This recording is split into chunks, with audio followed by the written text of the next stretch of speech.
What's up guys, Woo here, back again with another Division 2 build video guys. Welcome back. This build is something I never thought I would absolutely concoct, simply because I have loathed this skill variant since the dawn of the Division 2. Now guys, I did a video about a week ago called The Devs Have Forgotten About Airburst Seeker Mines, and guys, yes, we know they freaking have.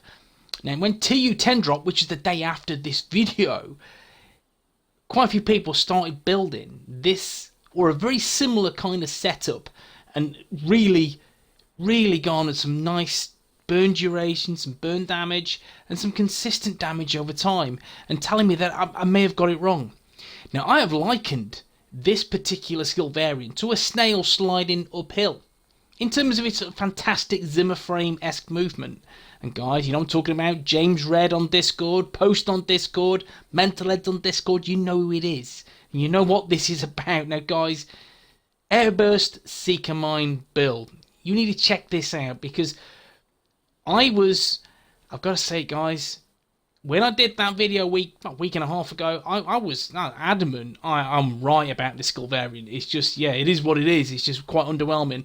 But since the Eclipse Protocol, which has elevated so many skills, has made it absolutely fantastic. Damn, I'm saying this with gritted teeth. Yes, guys, I may have been somewhat wrong. Yeah, darn. So guys, yes, if you enjoy this video, you know what to do. Thumbs doodle. Yes, it helps. Of course it freaking helps. And yes, if you're not subbed to the channel, drop the woo bomb on the sub button. Ding that bell to be notified when I upload my shizzle.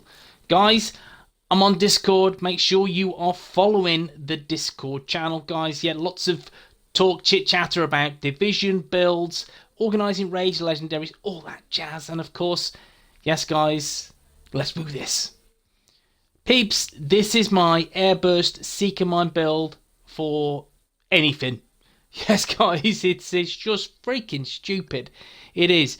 If you learn how to master the Airburst Seeker Mine, you have a beauty on your hands.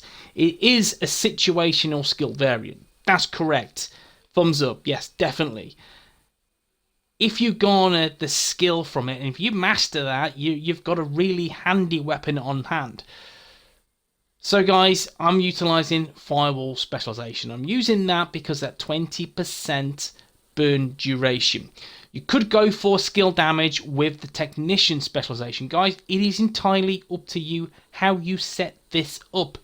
There's no perfect way in my opinion. It's just good ways, and this is a really good way that I have found. So guys, whatever floats your boat. And then of course guys, you need 6 skill tiers on this setup. As you can see, I am 6 skill tiers, so I'm at max. Now guys, 726k armor, 281k health. Now let's go through the gear. First and foremost, the mask is Eclipse Protocol, and if you're not too sure what that does, let's go through the gear set. So 15% status effects, and that's for having the 2-piece equipped. If you have 3 pieces equipped, you get 15% skill haste and 30% hazard protection. The 4-piece bonus is indirect transmission.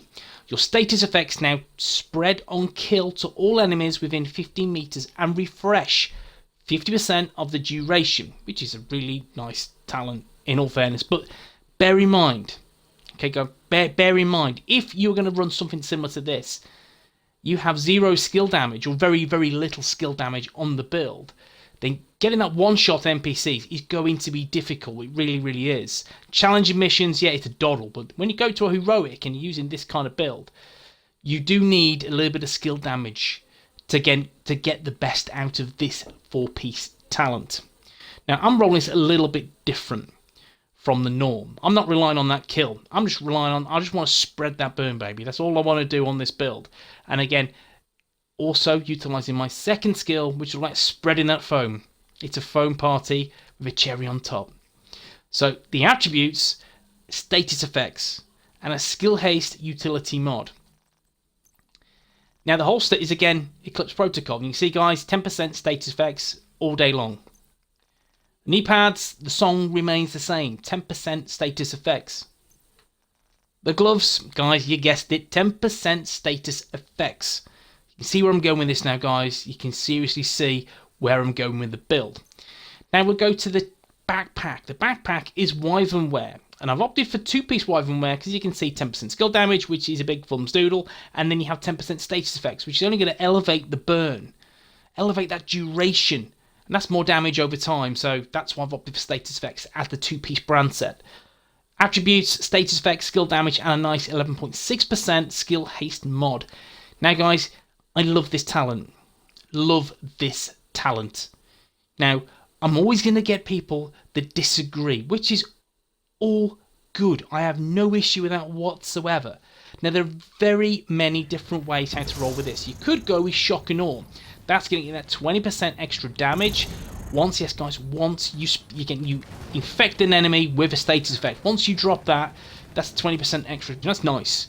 That's 20 seconds or the perfect piece, which is 27 seconds. That's entirely to you. But I can't see past this talent. I cannot, because one, I ain't gonna, again, inflict that much burn. I'm gonna kill an NPC straight from the off. Especially when they're full armor and full health. Trying to rinse them of that very easily is very difficult. So, Creeping Death is splendid. It is, and it works perfectly, guys, perfectly with my second skill, the Foam Party. Yes, guys. So, Creeping Death, when you apply a status effect, it is also applied to all enemies within 8 meters of your target. 8 meters. Yes, guys, you can really capture some nice damage. In doing so, yes, guys, in doing so, once you drop your Riot Foam, and these NPCs are going to be there struggling in place because they're covered in foam. What you do, you drop your little ball, yeah, your little ball, solitary one, and then it goes like a snail sliding uphill. It will get there eventually, but when it does, it's going to create a nice, big, sexy status effect boom, and then it's going to spread that lovely, sexy burn. It's awesome if you pair it right, and this is how I've paired it. As I said, there's many ways you can utilise this setup. It's on you. You do what you want. This works for me. And that's the most important thing when I'm building. The chest piece talent, again, it's one. And that's skill damage status effects. You see skill haste 12%, skill damage 8.1%, 11.3% skill haste. Again, you don't really need skill haste on the mod. I just don't have enough ceramics to get this rerolled to status effects. But I will do, because I don't care about that skill haste. I don't care because of the talent tag team. The last enemy you have damaged with a skill is marked. Dealing weapon damage to that enemy consumes the mark to reduce active cooldowns by 6 seconds. So guys, you do not need skill haste at all. You don't, guys. So what you could go for, again, remove that skill haste, make sure you have status effects on there. Laughing all the way to the WOOO bank, simple as that. Tag team, awesome talent to have. Again, there's no growth in damage, there's no increase. None whatsoever, but what you are getting is that cooldown reduction, which is really helpful because you can spam your Airburst Seeker Mine a bit more often. Now let's go through the weapons. My primary weapon is the mechanical animal, and I'm using this because look at this god roll. Look at that, it's just sexy god roll. But anyway, I'm using this because of the talent Future Perfection. Weapon kills grant +1 skill tier for 19 seconds. Stacks up to 3 times. Weapon kills at skill tier 6. Grants overcharge for 15 seconds, and there's a 90-second cooldown. So very simply, I would use this to get that overcharge. Once I'm in overcharge, happy days, I have a really tasty, hard-hitting Seeker Mine. And I have some really awesome Riot Foam Party as well. The radius is crazy. So that's why I'm utilising this as my primary.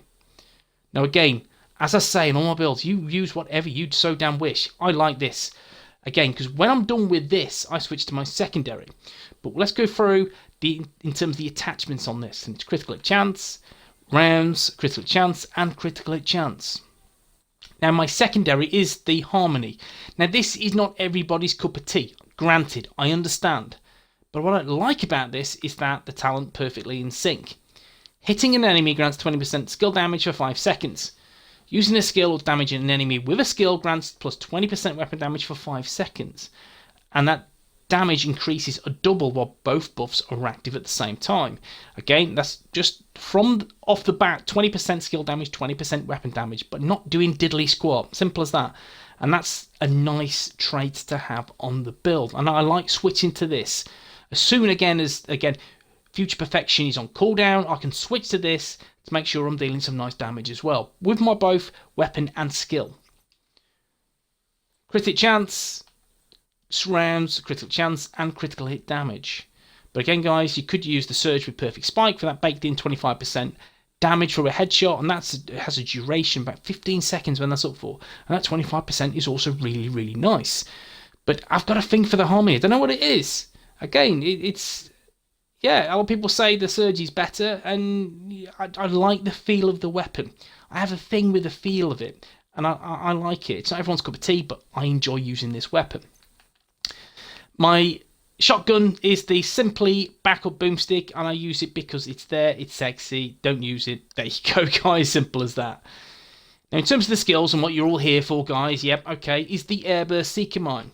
Now, it has an 18-second cooldown, and unlike the other two Seekers, in terms of your explosive and your cluster mines, there's no trajectory, there's no throw it, hidden hope, none of that crap. What it does, you drop it at your feet, and then the little snail element inside the Seeker Mines, again, you set them to go, and again, it's like the snail and the hare, or the hare and the tortoise, wherever it may be. But yes, you will see that little rat race, and it does take a little bit of time, you know, a few moments later and all that meme shit. Yes, it does take time, but once it gets there, and the NPCs, again, are fixed in place, then happy days. That's a really, really good thing, simply because, yes guys, simply because it's going to burn. It has a 31-second burn duration, which is mental.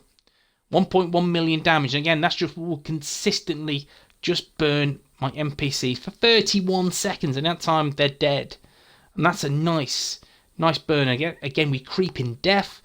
How many enemies you can spam with this is mental. Really sexy if you get it right. And the good thing is, if you deploy it, you choose an area of effect, and what happens is the NPCs go, oh look, there's that really quick snail sliding uphill Seeker Mine, let's move. You can redirect it, and it goes towards the nearest NPC. So thanks to Bud on Discord for pointing that out. Cheers, buddy. I'm not going to steal your thunder, but still, yes, it works, and it does work a treat. Not all the time, but sometimes it's a really decent alternative if those pesky buggers move. Now, guys, when you say the 18-second cooldown, tag team will knock 6 seconds off this consistently, which is great. So that helps. It helps me on the build. In terms of the mods, simply damage, health, and damage. My secondary skill is the Riot Foam Chem Launcher, which has 7 ammo, a radius of nearly 4 meters. Ensnare duration is 17.5 seconds. These bad boys are going to be ensnared with my foam, and yeah, it is mental. I love this, and especially when you proc the overcharge, because you're going to get the ensnare health of 300%, so that goes up 50%. The duration goes up 10%, and... Sorry, I'm looking at the wrong one. There you go. So, ensnare health goes up 200%, the duration goes up 40%, and the radius goes up 105%. So, creeping death on this is going to be mad. It's just mental. I like the overcharge with the foam, and you've seen in the gameplay, it shreds. NPCs can't avoid this bad boy, and it just spreads like wildfire. I love it, I really, really do. Now, in terms of stats, again, it's not all about the weapon damage, but we'll take a look anyway. 15% crit chance, 36% crit damage, 55% headshot damage. This is on the future perfection. Now, in terms of all weapon damage, 10% damage bonus, 30% assault rifle damage bonus. And again, we'll look at the skill haste, 66.8%, could be better, of course. And again, it could be a little bit worse if you take off that 12% from the chest piece and change that for status effects. And what that will do, that will increase the burn duration of the Seeker Mine. But 31 seconds, guys, is perhaps enough to see those pesky NPCs burn to a crisp. But guys, yeah, this is an Airburst Seeker Mine build, which is actually quite good. I'm going to hold my head in hands and say, damn guys, maybe I was wrong. I'm not going to say this often because it ain't going to happen, but still, guys, I do recommend you check this build out. And again, play around with the pieces, play around with the chest piece, play around with the backpack. For me, I found this setup works. It works really nicely. Again, you can increase your damage with the chest piece. We know we can in terms of like glass cannon, you got kinetic momentum, you've got spotter, you have so many different options how to increase that damage output. For me, Seeker back quicker, simply because sometimes it does not connect. And if it doesn't connect, you've got a dead skill. So yes, guys, tag team, help me get that back quicker. And again, drop that horrible snail sliding uphill, give it a little burn, and it works quite nice, guys. Hope you enjoy the video. If you have, thumbs doodle, and I will see you in the next one. Peace.